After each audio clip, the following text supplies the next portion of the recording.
retrouve toujours à Lette-les-Bains, mais cette fois-ci en compagnie de Franck Morin. Bonjour Franck. Bonjour. Ça me fait plaisir de te revoir, ça fait un bail que t'es pas passé sur ODH TV. Oui, faudrait qu'on remette ça un de ces jours. Ce salon ufologique dans la région de Rennes-les-Bains, c'était l'occasion de se revoir, d'échanger, d'intervenir pour présenter des sujets. Effectivement, et puis je constate que tu es toujours très actif en ufologie. Oui, j'étudie différents sujets sur différents médias, et que ce soit des vagues historiques d'OVNI, là on a fait un dossier sur le nucléaire aujourd'hui pour voir s'il y avait des corrélations, ou parfois sur la science-fiction, sur comment l'extraterrestre est imaginé par la fiction. Donc il y a de quoi faire de toute façon en ufologie, d'autant plus qu'il y a des nouveaux rebondissements très récents là, qui bouleversent un peu la donne. Des choses qu'on n'avait jamais vues aux États-Unis. Et donc tu as réalisé 2 conférences au premier symposium ufologique de la Haute-Vallée de l'Aude. Que penses-tu pour le moment de ce symposium ? On a une bonne organisation, un lieu qui est agréable, et au niveau technique, les conférences se déroulent bien et elles sont sur différents aspects, donc nickel, rien à dire. Et si jamais il y a un 2e symposium, est-ce que tu reviendras ? Très certainement. Si je suis disponible, c'est avec grand plaisir que je viendrai pour présenter de nouveaux sujets. Et puis ce qui est agréable, c'est qu'on peut échanger avec tout le monde, avec le public qui peut poser des questions. C'est ça qui est important, quoi. Que ce soit des questions pour avoir plus de précision, pour apporter une nouvelle vision ou lancer d'autres pistes. C'est comme ça qu'on avance en ufologie d'ailleurs. Et donc là, tu veux parler d'un sujet assez récent en ufologie, d'après ce que tu m'as dit en off. Alors vas-y, c'est à toi. Il s'est passé des événements un peu inhabituels aux États-Unis. Alors vous le savez peut-être, mais en 2017, il y a eu Luis Elizondo qui était a priori qui avait des fonctions managériales dans le programme qui s'appelle AATIP, donc un programme américain pour étudier les menaces spatiales de différents ordres, et parmi elles d'éventuelles incursions extraterrestres.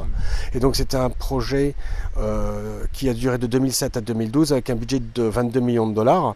Et donc quand ça a été révélé publiquement en 2017, effectivement ça a suscité l'interrogation des médias, qui se sont dit, tiens, un programme pour étudier les ovnis, a priori c'est pas chose commune. Mais en fin de compte, ça fait très longtemps que les États-Unis ouvrent des dossiers pour étudier tout ce qui est incursion d'aéronefs non identifiés, puisque dès 1947, lors d'une grande vague qui a duré un mois pendant l'été, où il y avait plus de 850 cas d'observation relatés dans les journaux, les États-Unis, dès le début, l'armée américaine disait qu'elle envoyait des chasseurs, des avions, pour aller essayer de poursuivre ces disques volants.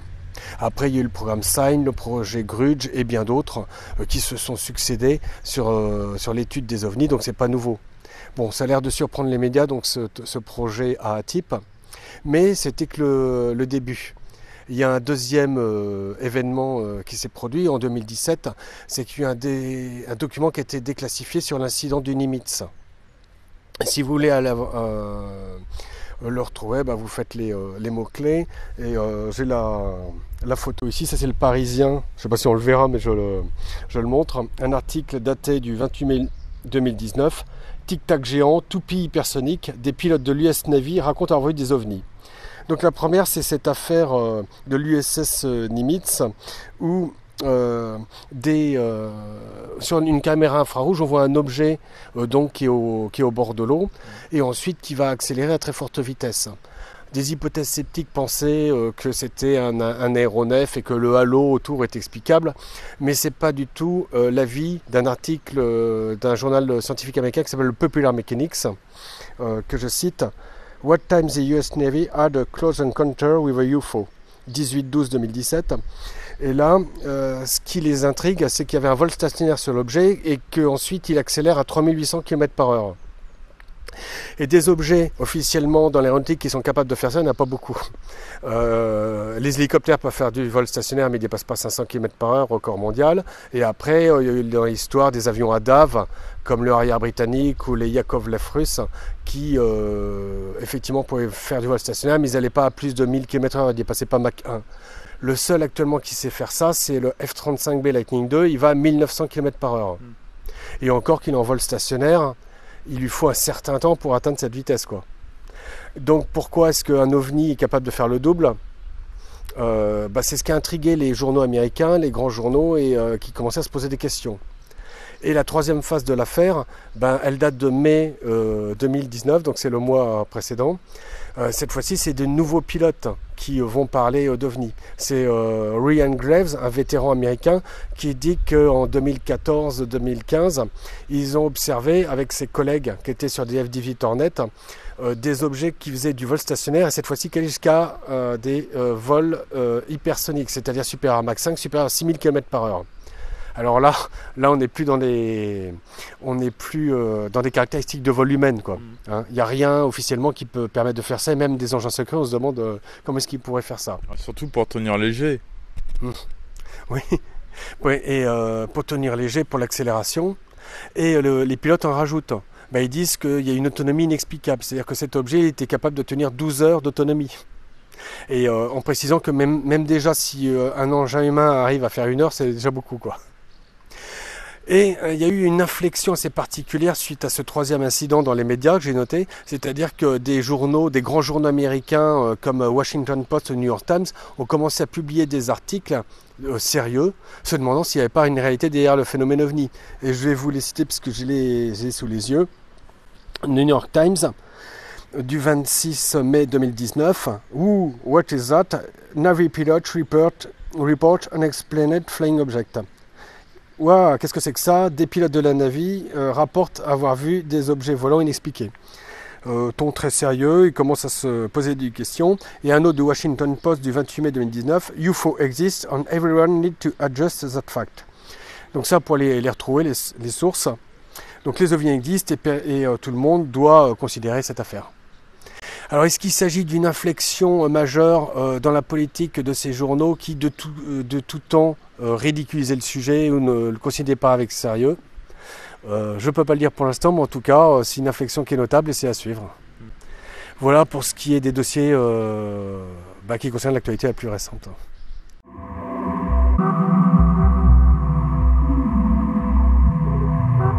Franck, en off, tu m'as parlé des technosignatures. Tu pourrais nous en parler? Oui. Alors c'est une question qui est assez technique. Et d'où vient l'idée de technosignature? Une technosignature, c'est un indice sur une exoplanète qui viserait à déterminer qu'on est face à une civilisation extraterrestre avancée, intelligente, c'est-à-dire au moins capable de produire de l'énergie. Depuis, si on reprend l'historique, la première exoplanète a été découverte en 1995 et depuis, il y a différents systèmes qui les recherchent avec différentes méthodes. À date, si on va sur le site NASA Exoplanet Archive, on en a à peu près 4000, mais ça risque de varier. Et donc la question qui se pose, est-ce qu'on peut repérer à notre époque des indices qui nous permettraient de déterminer si effectivement il y a une vie intelligente? Pour l'instant, c'est que théorique, parce qu'on n'a pas les outils astronomiques pour le faire. Mais le premier, c'est les structures. Est-ce qu'on est capable de faire des photos d'exoplanètes? Oui, on en a déjà fait, mais alors elles sont toutes petites et c'est quelques pixels qui se promènent, on va dire. Néanmoins, dans les années qui vont suivre, jusqu'en 2025, il va y avoir des nouveaux programmes de télescopes qui vont être mis en place. 3 télescopes géants terrestres situés sur une planète et un télescope spatial. Le James Webb, qui devait être lancé début 2021, je ne donne pas de date parce qu'à chaque fois elles sont repoussées. En tout cas, ils seront 100 fois plus précis que Hubble et peut-être à même de détecter ces technosignatures. Donc les structures, la présence de carbone artificiel, de la lumière, des signaux radio peut-être, ça c'est une autre affaire. Mais on peut aussi inverser la problématique parce que personne ne se la pose, j'ai remarqué. Chez nous, à partir de quelle date sur Terre on aurait pu être potentiellement repérable par des extraterrestres? Une large question. Et si on voit les structures, le seul monument sur Terre qui est repérable depuis l'espace, c'est la Grande Muraille de Chine, dont les premiers tronçons étaient inférieurs à Jésus-Christ. Donc on peut supposer que si des intelligences extraterrestres avancées ont une optique suffisamment précise, ils pourraient repérer ça depuis l'espace. Ensuite, on a la lumière artificielle, j'entends. Et là, il faut des instruments de mesure suffisamment précis pour distinguer la lumière naturelle qu'une planète réfléchit de son étoile et aussi la possible lumière artificielle. Or, depuis le 19e siècle, on a vraiment intensifié la luminosité parce que le gaz naturel, le gaz de ville a été remplacé par l'électricité qui produisait une luminosité plus puissante. Et comme autre critère, on peut avoir les émissions de carbone. Or, à partir de la seconde révolution industrielle, c'est-à-dire en 1850-1900 à peu près, qui s'est basée surtout sur le pétrole et l'électricité, le pétrole, lui, est capable, quand on le consomme, de produire du carbone artificiel. Et encore là, il faut des outils qui permettent de distinguer les deux, carbone naturel et carbone artificiel. Mais peut-être que des intelligences avancées savent le faire. Et ensuite, il y a aussi les émissions de radio. Or, la première émission de radio qui a été émise sans fil, c'était Marconi, l'italien Marconi qui l'a fait en printemps 1895. Or, les ondes radio se propagent à la vitesse de la lumière dans l'espace. C'est-à-dire qu'en une seconde, elle est sur la Lune, en 8 minutes, elle atteint le Soleil, en 4 heures, elle atteint à peu près Pluton, et il lui faudra à peu près 4 ans pour atteindre la première étoile. Donc, ce qui veut dire que dans un rayon d'environ 124-125 années-lumière à date, on est potentiellement repérable par des intelligences qui vivraient dans ce périmètre. Tout ça pour dire qu'en fin de compte, on est repérable depuis assez longtemps. Si c'est des structures, s'ils arrivent à vraiment obtenir des photos très précises de la Terre, ça peut remonter à longtemps. Et puis je dirais surtout pendant la révolution industrielle, où là, augmentation de l'intensité lumineuse, radio, carbone, etc. Or, bizarrement, cette période-là, il y a eu la grande vague des airships, même s'il y en a eu d'autres avant, qui s'est produit en 1896-1897, où des dirigeables hors normes se promenaient sur le territoire américain avec plus d'1 millier de documents, des observations faites par des témoins en groupe, des témoins en foule, des notables, le maire de San Francisco, etc. Or, les performances de ces dirigeables étaient incompatibles avec les performances de l'époque où on avait des dirigeables qui officiellement se déplaçaient à 22 km par heure maximum et 30 km d'autonomie. Voilà ce qu'on peut dire un peu sur les technosignatures terriennes. Il est très probable qu'au vu des nouveaux engins de détection qu'on va développer à l'avenir, que la recherche d'exoplanètes vraiment s'automatise déjà, parce que maintenant ça va être des systèmes qui vont les comptabiliser sans interférence humaine au départ, et puis après qu'on découvre peut-être des planètes où il y a des indices et des technosignatures. Ouais.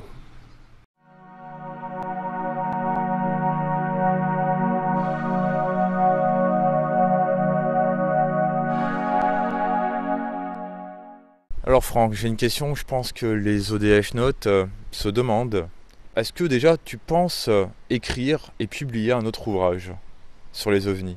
Je travaille sur différents dossiers. On parlait de spatial. Je commence à compiler des éléments dessus et voir si on peut faire un livre. Et entre-temps, effectivement, je travaille sur des sous-dossiers, certains aspects du phénomène ovni. Et là, je présente des conférences et ça nécessite tellement de temps de trouver les sources, de les assembler et de les présenter que c'est comme si on écrivait des mini-livres. Oui, parce qu'il faut préciser aux auditeurs que Franck, ici présent, est quelqu'un qui va remonter aux sources, ce qui est un peu rare en ce moment. Oui, je pense que c'est la base de l'ufologie. Et d'abord, je tire mon chapeau à tous les mouvements actuellement qui réunissent des bases de données en ufologie. Ils numérisent des articles de journaux, des anciens magazines et mettent ça en libre disposition au public. Bon, bravo, parce que les sources, c'est vraiment la base. Si on va enquêter, par exemple, sur un phénomène qui s'est produit dans une ville, si on récupère plusieurs articles de journaux, ce que je conseille, en fonction des lignes éditoriales, on peut réunir les éléments communs ou les éléments divergents et commencer l'enquête. Sans source, on ne peut pas faire grand-chose. De même que pour les analyses de vidéos, de photographies, il est impératif, tant que possible, d'avoir le lieu, la personne qui l'a prise, dans quelles conditions, s'il y a plusieurs photos, les comparer.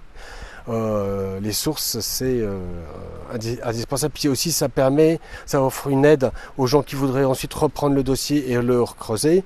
Déjà, ils savent déjà où aller chercher les infos, quoi. J'ai une dernière question à te poser, et je pense que les auditeurs et auditrices se la posent. Tu es quelqu'un de médiatique depuis un bon moment, là. Tu es passé sur C8, tu es passé chez Hanouna. Comment ça s'est passé ? C'est long à répondre à la question parce qu'avant je suis passé sur d'autres médias, sur des radios et peut-être qu'ils ont vu que je faisais des émissions et donc ils m'ont proposé d'y participer. Il faut savoir que l'ufologie, les médias mainstream, ça fait parfois pas bon ménage. Donc il faut essayer d'avoir le maximum de renseignements possibles sur une émission avant d'y aller. D'abord savoir quel sujet va être abordé. Savoir combien de temps ça va durer et est-ce qu'il y a d'autres personnes qui vont participer. Et d'ores et déjà, si vous savez, par exemple, vous allez faire un plateau de 20 minutes avec 5 intervenants, en plus du temps des chroniqueurs et de l'animateur, ça ne va pas être long. Donc vous êtes sûr que vous allez passer une ou deux minutes. Et auquel cas, on avait été briefé parfois, pas avant qu'on rentre sur le plateau. On nous a dit, vous allez parler pas beaucoup, ça pourra peut-être vous décevoir, mais donc réfléchissez à un message. Si vous avez quelque chose à dire, c'est le moment. Effectivement, à toute personne qui va dans les médias, je conseille de présenter un message qui soit synthétique et surtout factuel. C'est difficile en peu de temps de donner des sources, mais tant que possible, vous pouvez toujours les noter sur une feuille avant ou essayer de les garder en tête. Mais ça permet de crédibiliser le débat. Et éviter les blagues, surtout. Et attention aux émissions de divertissement parce que ça peut partir facilement à volo. Et donc, surtout, il faut savoir que les questions sont jamais connues à l'avance. Ça peut vite dérailler, quoi. Déjà, c'est émission de divertissement, donc c'est fait pour divertir le public. C'est pas une émission d'information ou un documentaire scientifique ou autre, quoi. Bon, il faut savoir, avant de parler d'ufologie, qu'une émission de divertissement a pour but de faire rire. Donc, quel que soit le sujet qui est abordé, il n'y a pas forcément de complot contre l'ufologie, par exemple. Mais si c'est d'autres sujets, ils vont essayer de plus ou moins faire des blagues lourdes, parfois en dessous de la ceinture, ou de tout porter à dérision. Donc c'est facile sur l'ufologie, ils vont se grimer en extraterrestre, ils vont passer la musique du X-Files, avoir des aliens en plastique. C'est pas. La question est de savoir est-ce que ça vaut le coup de participer à ces émissions. Il y en a beaucoup qui refusent. Là c'était juste un test parce que je voulais vérifier 2-3 choses, mais c'est pas le meilleur endroit. Idéalement, c'est les médias dans lesquels on a le temps de discuter, dans lequel ils traitent le sujet sérieusement, ou essayer, si ça part à volo, de retourner vers ce qu'on parlait avant, les sources, quoi. De rappeler que en ufologie, c'est quand même, il y a eu des grandes vagues où c'est quand même des centaines et des milliers de témoignages sur une même période donnée qui nous parlent d'objets qui sont non compatibles avec l'aéronautique. La première vague aux États-Unis en 1947, on se parle souvent de Kenneth Arnold, mais on rappellera qu'il y a eu 850 cas qui sont documentés chacun par plusieurs articles de journaux et qu'il y en a certains qui disaient qu'à un moment, dans 48 États, on signalait des disques et des disques volants et des sphères. Que sur la base de Muroc le 8 juillet, c'est plusieurs militaires réunis qui nous parlaient d'incursions de sphères. Des officiers gradés notamment. Que des scientifiques comme le docteur Zone qui sur une base de lancement de V2 a observé un disque volant qui tournoyait et il a dit non, ça ne peut pas être un missile puisque c'était une des époques. Et voilà, c'est un peu dans chaque vague, on va retrouver des gens qui sont en groupe, qui sont en famille, qui sont en couple, des foules. Aux Ozark, dans l'Idaho, pendant cette vague de 45, c'est 200 personnes qui rapportent avoir vu un disque volant stationnaire qu'oscillait sur lui-même. Et donc tout ça c'est du factuel, c'est ce qu'il faut rappeler quand on va sur les médias, plutôt que de faire des interprétations en se demandant quel type d'extraterrestre ou de parler d'abduction qui sont un sujet qui est très sensible. On l'a bien vu dernièrement avec Caligny.